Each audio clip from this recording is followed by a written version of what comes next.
Je vous invite à tourner dans vos Bibles au chapitre 9 de l'Évangile de Jean, pour tourner avec moi, pour qu'on puisse regarder ce que le Seigneur a à nous amener ce matin, comment on peut voir les autres. Et pendant que vous tournez, je vous dis brièvement le contexte de ce chapitre-là. Jésus est à Jérusalem. Il vient de sortir du temple, puis les Juifs viennent juste de vouloir le lapider.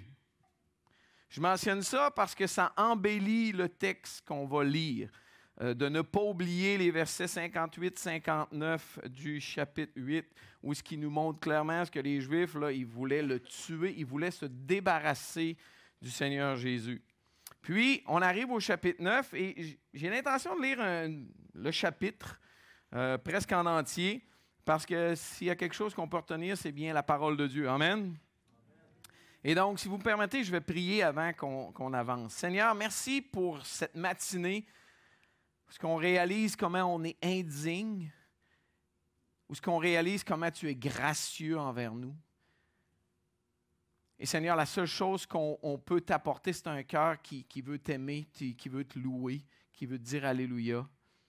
Seigneur, je t'implore que tu me parles par ce passage de ta parole, que tu parles à chacun d'entre nous et que tu nous aides à sortir d'ici et à être capable d'agir comme le Seigneur Jésus a agi.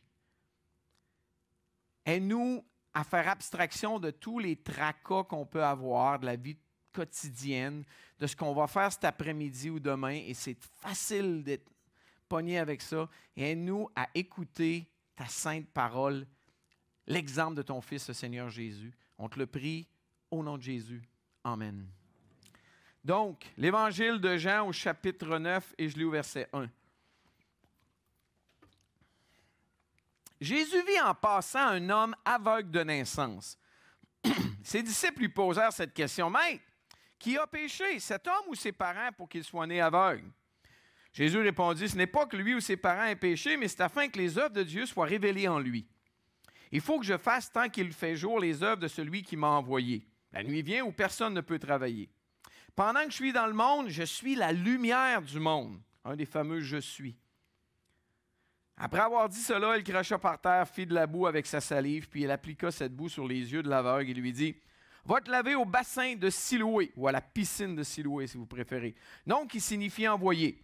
Il alla donc, il se lava et revint voyant clair. Ses voisins et ceux qui l'avaient vu mendier auparavant disaient, « N'est-ce pas celui qui se tenait assis et qui mendiait? » Les uns disaient, « C'est lui. » D'autres disaient, « Non, non, mais il lui ressemble. » Mais lui affirmait, « C'est bien moi. » Ils lui dirent donc, « Comment donc tes yeux ont-ils été ouverts? » Il répondit, « L'homme qu'on appelle Jésus a fait de la boue, l'a appliqué sur mes yeux et m'a dit, « Va au bassin de Siloé et lave-toi. » J'y suis donc allé et je me suis lavé et j'ai pu voir. Ils lui dirent, « Où est cet homme? » Il répondit, « Je ne sais pas. » Ils menèrent vers les pharisiens l'homme qui avait été aveugle. Or, c'est un jour de sabbat que Jésus avait fait de la boue et lui avait ouvert les yeux. À leur tour, les pharisiens lui demandèrent comment il avait pu voir. Ils lui dirent, « Il a appliqué de la boue sur mes yeux, je me suis lavé et je vois. » Là-dessus, quelques-uns des pharisiens disaient, « Cet homme ne vient pas de Dieu, car il ne respecte pas le sabbat. » Mais d'autres disaient, « Comment un homme pécheur peut-il faire de tels signes miraculeux? » Et il eut division parmi eux. Ils dirent encore à l'aveugle, « Toi, que dis-tu de lui puisqu'il t'a ouvert les yeux? » Il répondit, « C'est un prophète. » Les Juifs ne voulurent pas croire qu'il avait été aveugle et qu'il voyait désormais, avant d'avoir fait venir ses parents. Ils les interrogèrent en disant, « Est-ce bien votre fils que vous dites être né aveugle? Comment donc se fait-il qu'il voit maintenant? » Ses parents lui répondirent, « Nous savons que c'est bien notre fils et qu'il est né aveugle, mais nous ne savons pas comment il se fait qu'il voit maintenant, ni qui lui a ouvert les yeux. Interrogez-le lui-même, il est assez grand pour parler de ce qui le concerne. » Ses parents dirent cela parce qu'ils avaient peur des Juifs.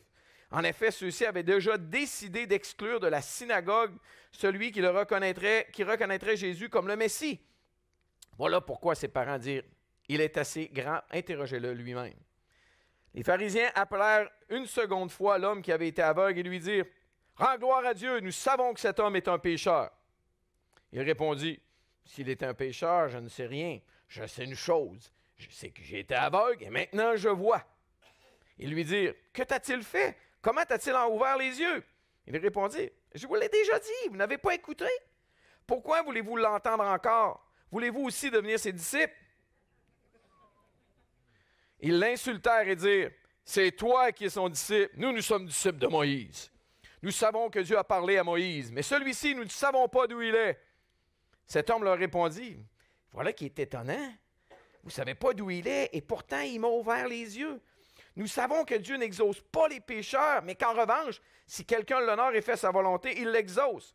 Jamais encore on a entendu dire que quelqu'un ait ouvert les yeux d'un aveugle-né. Si cet homme ne venait pas de Dieu, il ne pourrait rien faire. Ouais, ça c'était un petit peu raide. Ils lui répondirent, t'es né tout entier dans le péché, puis tu nous enseignes. Et ils le chassèrent. Jésus apprit qu'il l'avait chassé. L'ayant rencontré, il lui dit, crois-tu au Fils de Dieu? Il répondit, et qui est-il, Seigneur, afin que je croie en lui? Tu l'as vu, lui dit Jésus, et celui qui te parle, c'est lui.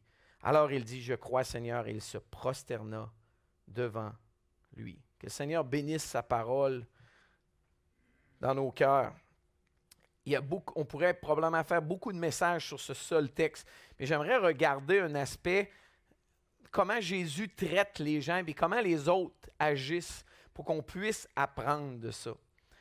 Est-ce qu'on traite toujours les gens comme on devrait le faire? Question un peu stupide, hein? Ça me rappelle une fois où mon épouse Yannick était bien fatiguée. Puis là, elle m'a fait, sur le coup de la fatigue, elle m'a fait un petit commentaire. Elle a dit, je vais dire non à tout engagement dans les prochains mois. Puis là, moi, en tant que super de mon mari, j'ai dit, dis pas ça, chérie, t'es bien trop fatigué, c'est pas le temps de dire ça, tu vas pas prendre des bonnes décisions. Mais puis là, elle n'était pas tellement contente après moi, évidemment, mais vous savez, j'ai tenu mon bout parce que j'avais raison, hein? C'était peut-être pas intelligent puis brillant de ma part. Mais messieurs, riez pas trop. Hein? Vous avez jamais fait ça? Sinon, elle est là. Jamais, j'ai jamais fait ça. Vous savez, mon épouse Yannick avait simplement besoin que je l'écoute, que je l'aime, que je lui donne une grosse colle, puis que je ferme ça, hein? Puis que je la ferme. J'aimerais qu'on regarde à l'attitude de Jésus envers les gens dans ce texte-là. Envers les gens. Il est vraiment extraordinaire. Et mon premier point, c'est que Jésus voit des personnes, il ne voit pas des problèmes. Je ne sais pas si vous avez remarqué, mais le texte commence à Jésus vit. En passant. Un homme aveugle de naissance. Pardon. Tout de même intéressant. Jésus remarque l'aveugle. Pourquoi ce détail-là? Je veux dire, il y a une foule, il est à Jérusalem. Il se promène. Qu'est-ce que Jésus a fait au juste?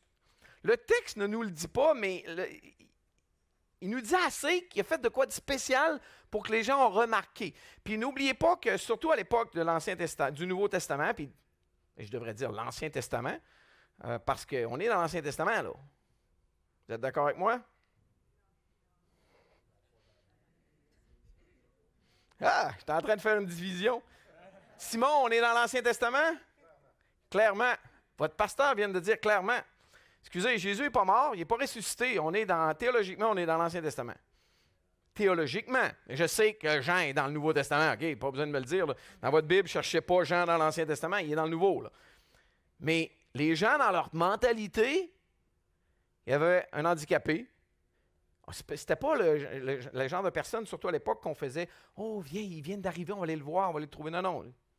Puis vous avez vu la réaction des disciples, on en jase dans un instant. Mais le point, c'est que Jésus a fait quoi? J'essaie de m'imaginer, là, avec Jésus avec ses disciples se promener, puis c'est écrit « Jésus vit en passant un homme aveugle de naissance. » Est-ce que Jésus a arrêté? Est-ce que Jésus l'a fixé? On n'a pas tous les détails, mais il en a assez fait pour que les disciples lui posent une question. « Maître, qui a péché, cet homme ou ses parents pour qu'il soit né aveugle? » Première affaire que les disciples font, c'est qu'ils jugent le gars. Ils ne connaissent pas, mais ils jugent le gars. Du péché dans cette famille-là. Vous savez, c'est souvent notre réflexe de faire exactement la même affaire. On voit des gens qui ne se peignent pas du même bord que nous autres. Oh, peut-être qu'on voit des gens là, qui s'habillent un peu d'une façon, là, lui, il a des problèmes dans sa vie. Oh, on voit des gens qui ont un tatou. Des taches de naissance. Mais vous comprenez? Le premier réflexe que ces messieurs-là ont, c'est qui a péché? Dans leur façon de penser, il y a quelqu'un qui a péché. Puis ils demandent à Jésus, c'est dans quelle catégorie que ce gars-là va? Ses péchés à lui ou les péchés de ses parents? Hey, il est né aveugle, là. Tout de suite, tu devrais en enlever une, peut-être, là. Mais bon. Mais tout de suite, il y a deux catégories dans la tête. Et là, Jésus va tout de suite arriver, puis il va leur bloquer ça tout de suite. Il va ajouter une troisième catégorie. Jésus va tout de suite leur répondre et dit, c'est pas que ses parents ou lui a péché, mais c'est afin que les œuvres de Dieu soient révélées en lui. Tout de suite, Jésus bloque ce jugement-là, puis nous, on est rapide à faire ça. Moi, je suis le premier à être très, très rapide à juger. J'ai appelé le prochain point le péché d'hier à aujourd'hui. Aujourd'hui, ce n'est pas tellement à la mode de voir quelqu'un malade, il a péché. Mais on n'a certainement pas perdu notre habileté à juger. On va classifier, on va jouer avec la psychologie, on va voir les gens, lui, mauvais, inférieur, il y a des problèmes, il y a des problèmes dans sa famille, il est dysfonctionnel peut-être. En d'autres mots, on ne va pas utiliser le mot péché, mais on va quand même juger, on va quand même analyser d'une façon bien claire, puis on va souvent conclure qu'il y a besoin d'aller en thérapie peut-être. Hein? Le jugement des disciples leur permet de tout garder dans une belle boîte bien rangée. Puis en passant, ils parlent probablement de ça devant Jésus, puis l'aveugle est là, pas loin à côté. Ça, c'est la réaction des disciples. Voulez-vous voir la réaction de Jésus? Moi, j'aime à dire que Jésus s'occupe de l'aveugle. Les disciples jugent, Jésus s'occupe du gars. Wow! C'est tout de même remarquable. Premièrement, il l'a vu. Deuxièmement, il s'est avancé vers le gars. Il s'est mis à genoux, parce que normalement, faire de la boue avec ta salive, tu ne traînes pas de la boîte dans tes poches, là. Il s'est mis à genoux, il s'est abaissé, il a craché à terre, il a fait de la boue, puis il les a appliqués sur les yeux de l'aveugle. Alors que les disciples, ils se reculent, puis ils se tiennent bien haut, Jésus se met à genoux. Jésus s'abaisse, il s'en va le voir, cet aveugle-là. Moi, j'ai appelé ça les dangers de la compassion, cette petite partie-là. Vous savez, c'est une chose de voir l'aveugle, mais c'est une chose différente de s'arrêter, puis de parler, puis d'être compatissant avec quelqu'un. Si vous voulez agir comme Jésus, ça va vous coûter quelque chose. Ça va vous coûter du temps, ça va vous coûter de l'énergie, ça va changer votre horaire, ça se peut même que ça vous coûte de l'argent. Ça va affecter, la compassion affecte alors que le jugement, c'est pas pire, on classe tout ça, on se lave les mains, puis on continue. C'est qui a péché, lui? Ah, c'est ses parents, parfait, on continue. Non, Jésus, il ne voit pas ça du tout comme ça. Jésus va prendre le temps. Commencez-vous à voir un peu ce que je veux m'en aller, là? La réaction des gens. Mais soyons honnêtes, même si vous avez de la compassion pour l'aveugle, peut-être que vous êtes en train de juger les disciples. Hein? Puis moi, j'aurais pas agi de même, puis on se flatte dans le dos, puis hein, on se tape, nous autres, on est bons. La satisfaction de savoir que moi, je suis mieux. Puis pourquoi je dis ça? Parce que, écoutez, imaginez que vous êtes Jésus. Vous n'êtes pas capable, peut-être moi non plus, mais imaginez-vous que vous êtes Jésus, vous avez des disciples avec vous autres, puis là, les disciples viennent de faire une gourde comme ça, là. Leur premier réflexe, c'est de dire, c'est qui a péché? Le gars ou ses parents? Moi, en tant que leader, là, j'ai juste envie de les reprendre et de dire, hey, les gars, réveillez un peu, là. Jésus, c'est ça qu'il fait? Non, pas du tout. Moi, j'ai écrit, Jésus répond et enseigne à ses disciples. Aucun commentaire négatif. Moi, je vous le garantis. C'est sûr et certain, je dis, hey, réveillez les gars. Jay est là, puis il a un gros sourire, peut-être qu'il me connaît trop. Mais comprenez-vous, là? Moi, j'avais juste envie de les pogner. Ma gang d'insignifiants, vous autres, là, wow, une minute, là, pouvez-vous mettre le cerveau en on, puis réfléchir un peu? Mais non, Jésus, il fait quoi? Il dit quoi? Il faut que je fasse. Jésus répondit, ce n'est pas lui ou ses parents, mais c'est afin que les œuvres de Dieu soient révélées en lui. Pas de commentaires désobligeants, pas de critique. Il fait juste lui dire, non, non, c'est pas que lui a péché, c'est pas que ses parents, c'est pour que Dieu soit glorifié. Moi, j'ai tellement à apprendre de Jésus dans cette histoire-là. Jésus a vu le problème, puis en a profité pour enseigner ses disciples. Quel beau principe de leadership. J'ai mis quelques distinctions dans mes notes. Les disciples ont vu un aveugle. Jésus a vu un homme dans le besoin. Les disciples ont vu le péché et les conséquences des actions des hommes, soit les péchés du gars ou de ses parents. Jésus voit le besoin puis il voit le potentiel pour Dieu d'agir dans la vie de cet homme-là. Les disciples voient une tragédie puis se demandent c'est qui le méchant. Jésus voit une histoire qui n'est pas finie, qui n'est pas terminée encore, puis le meilleur est à venir. Ah, mais ils ne voient pas la même affaire. Ils sont devant une situation identique, mais on a deux perspectives complètement opposées qui se frappent. Pourtant, on est en train de voir la même chose. On est en train de voir un homme aveugle de naissance qui vit une difficulté énorme. Et ça nous amène à parler de trouver la gloire dans des endroits peut-être qui seraient, je dirais, inattendus. Comment pensez-vous que l'aveugle s'est senti dans cette situation-là? Coupable, peut-être qu'il était en colère même. Sûrement qu'il ne comprend pas qu'est-ce qu'il a fait pour mériter ça, d'être né aveugle de naissance.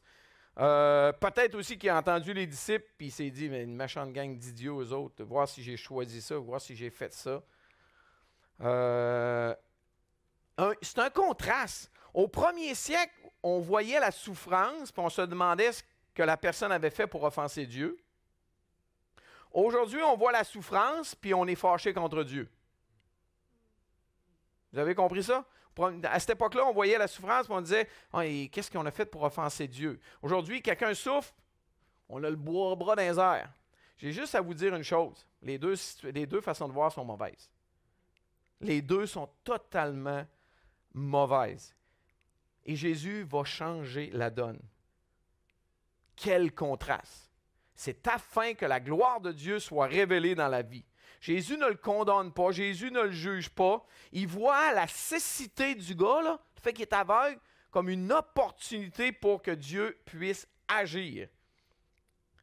La souffrance, est-ce que vous êtes habitué de la voir de cette façon-là?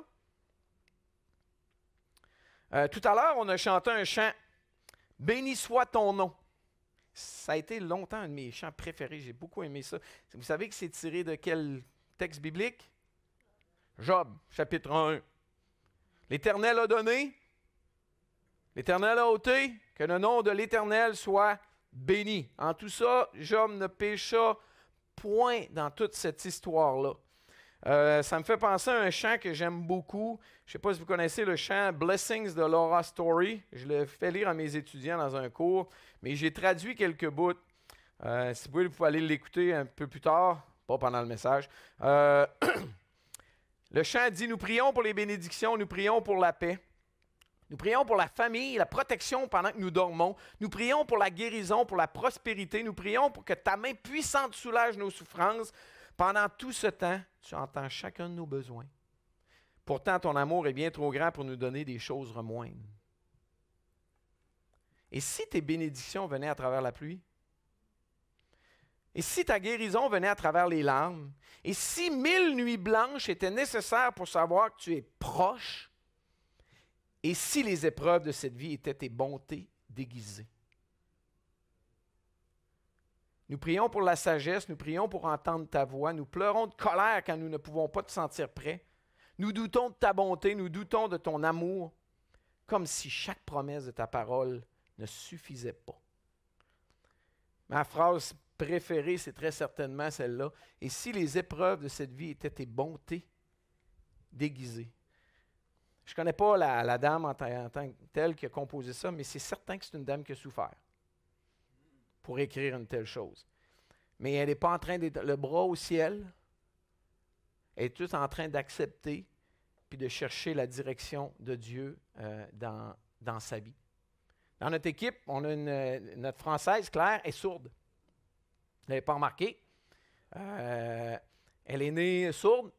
Ils l'ont découvert. Elle aurait pu venir vous donner son témoignage. On n'avait pas le temps.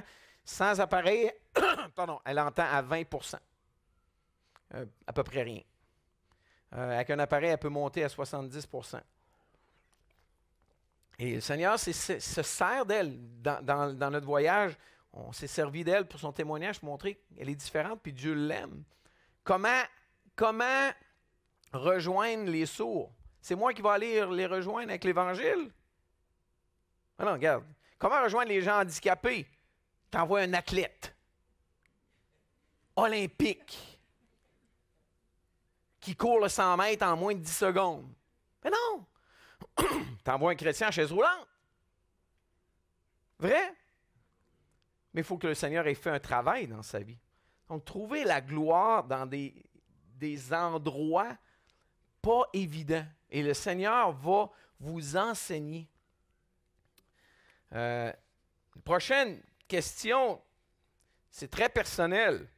Quand vous pensez avoir des enfants, chers amis, il y a beaucoup de parents dans la salle. À quoi vous pensez? Pensez à ce qu'il va devenir, comment ça va être le fun de l'avoir avec. Oui? Pensez-vous à la fois que vous allez trouver des substances dans la chambre de votre enfant? Pensez-vous à la fois qu'il va se ramasser dans le trouble à l'école ou avec les autorités? Pensez-vous à la fois que vous allez l'emmener dans une cure de désintox? Tu es des parents qui ont déjà pensé à ça quand ils rêvaient d'avoir des enfants? Jérémy Liane, vous pensez à ça? Oui, hein? Avec le petit Isaac, 6 mois. Personne ne pense à ça, hein? Mais vous savez, quand le Seigneur nous fait passer à travers de ces épreuves-là, il te fait grandir d'une façon incroyable. Et si les épreuves de cette vie étaient tes bontés déguisées? Je sais pas, j'aimerais ça, peut-être un jour au ciel, hein, pour pouvoir jaser avec cet aveugle-là. Puis, il échangerait probablement jamais les années de cécité de sa vie contre rien au monde, parce qu'il a vu la gloire de Dieu au travers. À cause que Dieu a eu compassion, à cause que Jésus a eu compassion de lui. Je continue. J'ai appelé cette section-là « Un aveugle retrouve la vue », mais malheureusement, la police du politiquement correct n'est pas contente. C'est triste. Ce texte-là est plate à lire. Il y a des gens qui trouvent le moyen d'être pas contents. Il y a des gens qui sont fâchés parce que la guérison a eu lieu le jour du sabbat. Dans la boîte qui s'était fait. Hey, c'est Dieu qui a créé le sabbat, vrai? Mais les Juifs se sont créés une boîte hallucinante avec le sabbat. Vous avez déjà été en Israël. J'ai été en Israël 3 reprises. Vous devriez voir qu'est-ce qu'ils peuvent faire puis pas faire. Le sabbat, là, il y a toutes sortes d'affaires. Je pourrais vous en parler très, très longtemps. Là. Mais même pour faire cuire de la nourriture, là, ils vont tout préparer à l'avance. Ils vont mettre sur des timers pour ne pas avoir à le faire parce qu'ils n'ont pas le droit. Ils se sont créés une boîte. Puis cette boîte-là les a empêchés de voir la gloire de Dieu. Ils ne voient pas ce qui est évident. Ils mettent le focus sur ce qu'ils voient comme une grave erreur. Puis Jésus, lui, il ne s'en fâche pas avec ça. Il va aller directement contre ces choses-là. Jésus va les irriter en brisant leurs règles religieuses. Puis c'est pas que Jésus était contre le sabbat, au contraire. Puis les pharisiens en arrivent à un point, ils appellent l'homme une seconde fois, puis ils disent « Rends gloire à Dieu, nous savons que cet homme est pécheur. » Wow! Ils essaient d'attirer à l'homme guéri à eux autres, puis de l'éloigner de Jésus. Puis, dans un sens, ils demandent à l'homme de juger Jésus. Mais l'homme, Il est plus sage qu'eux autres, pas mal. L'homme, il va aller vraiment au-delà de ça. Puis nous autres, dans toute cette histoire-là, est-ce qu'on est plus attachés à nos traditions humaines? Puis ils allaient dire, je suis sûr que si vous pensez que vous n'en avez pas, là. Puis moi, je viens d'une famille d'église qu'on pense qu'on n'a pas non plus, là, OK? Mais on en a tous. Où on est attaché vraiment à la parole de Dieu. J'ai eu à apprendre ça. Mon église à Sherbrooke, on était devenu petit, puis on a commencé une nouvelle église dans un quartier multiethnique. À un moment donné, jusqu'à pas longtemps, on était rendu 5 anciens, j'étais le seul Québécois d'origine. C'est différent dans mon église. Et mes boîtes ont été solidement shakées. Mes petits contextes à moi, là, tu sais. Mais je dois me réévaluer constamment. Et si je reviens à ça, la sagesse de l'aveugle versus celle des pharisiens, elle est tellement incroyable. Ce pauvre homme-là qui n'a jamais étudié probablement, il commence à dire, s'il est un pécheur, je ne sais pas. Mais je sais une chose, j'ai été aveugle, puis maintenant je vois. Puis après ça, quand il pose une autre question, il dit, voilà qui est étonnant, vous ne savez pas d'où il est. Pourtant, il m'a ouvert les yeux. Puis peut-être même, je ne savais pas d'où il est, il fait peut-être allusion à le fait que Jésus est né dans une famille pas mariée, là. À la base, là, Marie a conçu, n'était pas encore mariée, etc. Dans un sens, l'homme est ironique. Puis n'oublie pas, ce gars-là, là, dans la société, il est rien. Il est vu comme un déchet, là. Aujourd'hui, on a tout de même plus de respect, mais à l'époque, pas du tout. Puis les disciples n'étaient pas mieux. À la fin, les pharisiens arrivent et ils disent, t'es né tout entier dans le péché puis tu nous enseignes. Ils n'étaient juste pas capables. Tantôt, j'ai parlé d'un des points. Est-ce qu'on est capable de se faire enseigner par des gens dans un autre domaine? On arrive du peuple autochtone, ce n'est pas tous des croyants. Est-ce que je suis capable d'apprendre d'eux autres? En fait, les Autochtones, là, ils ont beaucoup à nous apprendre. Mais souvent, on a un paquet de préjugés contre eux autres. Eux autres, ils prennent beaucoup d'alcool. Eux autres sont ci, sont ça, ils ont des problèmes. Connaissez-vous leur contexte? Les Autochtones, mon épouse et moi, là, c'est des gens qui partagent 20 fois plus que nous autres. Là, tu sais, nous autres, on est moi, mes affaires. Les Autochtones, pas du tout. Je suis arrivé là, ils m'ont prêté une motoneige au-dessus de 20 000 $. En fait, ils nous en ont prêté 3 à des oiseaux de la ville. J'avais des étudiants qui sont partis sur une run avec nous autres, 45-50 minutes de motoneige. Ils n'avaient jamais conduit une motoneige avant. Ah oui, 2 jours avant. Hein, c'est ça? Comprenez? Ils ne sont pas attachés à ça. Ils ont beaucoup à nous apprendre. Leurs aînés, ils ont beaucoup à nous apprendre. Est-ce que vous êtes capable d'être enseigné? Est-ce que je suis capable d'être enseigné par ce que le Seigneur va envoyer? J'ai un ami catholique qui aime le Seigneur. Je suis humilié des fois de voir son amour sincère pour Dieu. Des fois, j'ai honte un petit peu. Son zèle. Vous ne serez jamais dans la présence de ce gars-là plus de 5-6 minutes avant qu'il vous parle de Dieu. Impossible. Est-ce qu'il a tout compris? Probablement pas. Est-ce qu'il aime son Dieu? Énormément. Est-ce qu'on est capable d'être enseigné par plus que juste notre petit monde? On arrive vers la fin, le beau retour avec Jésus. Toute l'histoire, comme je dis, c'est un long texte, on aurait pu en parler en long et en large, mais je veux regarder à la compassion de Jésus dans ce texte-là. Quand toute l'histoire est finie, les pharisiens, ils chassent cet homme-là, ils ne sont juste pas capables de l'endurer. Puis j'aime la fin, Jésus apprit qu'il l'avait chassé. C'est comme s'il s'est arrangé pour aller le revoir, pour aller prendre soin de lui. Puis là, il dit, crois-tu au Fils de Dieu? Il dit, c'est qui que je crois en lui? Jésus va lui dire, tu l'as vu?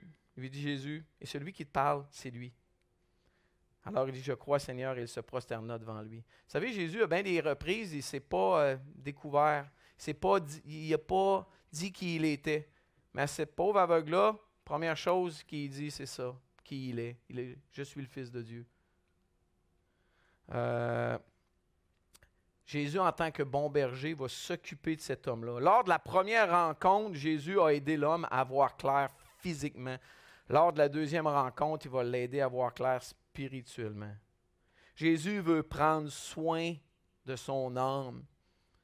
Et c'est toujours bien de prendre soin des besoins physiques, mais il ne faut jamais oublier non plus les besoins spirituels.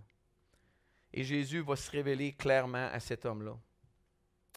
Je ne sais pas si vous avez remarqué la progression de cet homme-là, comment il parle de Jésus, mais c'est tout de même intéressant. Au verset 11, il dit, en parlant de Jésus, c'est l'homme qu'on appelle Jésus. Au verset 17, c'est un prophète. Puis, verset 33, il dit, si un homme ne venait pas de Dieu, il reconnaît son origine. Et au verset 35, verset 38, je crois Seigneur, et il se prosterna devant lui et a adoré le Seigneur. La progression dans la vie de cet homme-là est vraiment intéressante. Donc, juger ou bien avoir de la compassion. Pour juger, c'est super rapide, c'est le fun. On juge, puis on se débarrasse du problème. Mais Jésus n'a pas agi comme ça. Avoir de la compassion, ça prend du temps, ça prend de l'énergie. Il faut être intentionnel envers les gens. Et je crois que Jésus nous appelle à avoir de la compassion pour les gens tout le tour de nous autres. Mais c'est facile de juger. Je vais vous lire une citation de M. Nouwen. Puis je vais être honnête avec vous autres. C'est un ex-prêtre catholique. Ben non, c'était un prêtre catholique toute sa vie. Il a écrit une citation, et l'homme, il a un parcours assez intéressant. Je ne sais pas si Simon, tu vas me réinviter, tu vas citer un prêtre catholique. L'homme enseignait à l'université Harvard à Boston. C'est probablement une des plus fameuses universités mondiales qui forment l'élite du monde de demain, okay? Les dirigeants mondiaux, là. Les leaders un petit peu partout. Il a lâché ce job-là pour aller travailler comme prêtre dans les maisons de l'Arche. Connaissez-vous les maisons de l'Arche? Il y en a à Québec. C'est une maison qui s'occupe des personnes handicapées mentales. Je ne sais pas si vous comprenez la job qu'ils viennent de lâcher pour aller faire quoi. Il a lâché Harvard pour aller travailler et s'occuper spirituellement des gens à l'Arche, des handicapés mentaux.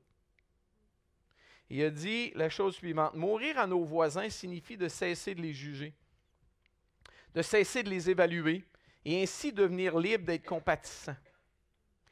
La compassion ne peut jamais coexister avec le jugement, car le jugement crée une distance. La distinction qui nous empêche d'être vraiment avec l'autre. Ne jugez pas et vous ne serez pas jugés est une parole de Jésus qui est en effet très difficile à vivre, mais il contient le secret d'un ministère de compassion. Et en passant, il faut juger le péché. Il faut être capable de discerner, non, c'est pas correct ça. Ce n'est pas de ça que je parle. Mais si on commence à juger, on ne sera plus capable d'avoir de la compassion. Et ça, c'est le point. Jésus, il est allé chercher ces personnes-là, il est allé s'occuper de ces personnes-là. Puis là, j'ai pris cet exemple-là. Vous savez qu'on aurait pu en avoir beaucoup d'autres dans les évangiles. On remarque souvent des choses à corriger chez les autres personnes. Est-ce que ça nous amène à les aider et à avoir de la compassion ou ça nous amène à les juger? La compassion et le jugement sont deux différentes façons de voir. C'est deux paires de lunettes, là. Et si on a la lunette du jugement, on ne sera jamais capable d'être compatissant. C'est qui va transformer le cœur des gens? C'est Dieu. Mon père me disait toujours avec mes enfants, Martin, tu ne peux pas sauver tes enfants, c'est Dieu qu'il faut qu'il fasse ça. C'est sûr que je dois les éduquer, c'est sûr que je dois les guider. Mais à la base, je dois avoir une compassion. Je dois avoir de l'amour pour eux autres. Je me souviens quand mon fils vivait ces temps très, très difficiles. À un moment donné, il voulait que je l'approuve. Puis j'ai dit, j'ai dû lui dire ça, littéralement. Tu sais, je ne suis pas d'accord avec ce que tu fais, mais je vais toujours t'aimer. Puis c'était dans un bout difficile, là. Puis il me dit, oui, je le sais, papa. Puis en passant, mon fils va beaucoup mieux. Notre fils va beaucoup mieux, devrais-je dire. Conclusion, on a beaucoup à apprendre de Jésus. Comment voyez-vous les gens tout le tour de vous autres? Puis en passant, je ne suis pas en train de vous pointer, là. Je suis en train de me parler à moi, parce que le bouton automatique du jugement, il est vraiment fort chez moi aussi, là. C'est le réflexe naturel qu'on a. Puis c'est très efficace, puis on se débarrasse. Mais si on veut agir comme Jésus a agi, il faut prendre le temps d'eux. Il faut penser comme Jésus pensait. Puis ça va nous coûter quelque chose. Ça va nous coûter du temps, l'énergie. Ça va briser notre horaire, probablement de l'argent. Mais c'est la chose que Jésus nous demande de faire, d'avoir de la compassion comme lui a eu de la compassion. Seigneur, merci d'avoir jugé bon de nous laisser ce texte de ta parole. Aide-nous à voir comme Jésus, à voir les gens comme Jésus les a vus. Et on te confesse, je te confesse que souvent je ne les vois pas comme ton Fils, le Seigneur Jésus, les a vus. Ton Fils a arrêté, il a vu cet aveugle-là. Il a eu de la compassion pour lui. Je te confesse que j'agis beaucoup comme les disciples. Seigneur, cette semaine, mets devant nous des situations, mets devant moi une situation ou deux où ce que je vais pouvoir tout de suite réaliser que je juge, puis changer ça pour de la compassion, puis prendre soin, puis peut-être même avoir le privilège de leur parler de ton amour extraordinaire que tu as eu envers nous en Jésus-Christ. Merci pour l'amour, la compassion, la grâce que j'ai en Jésus.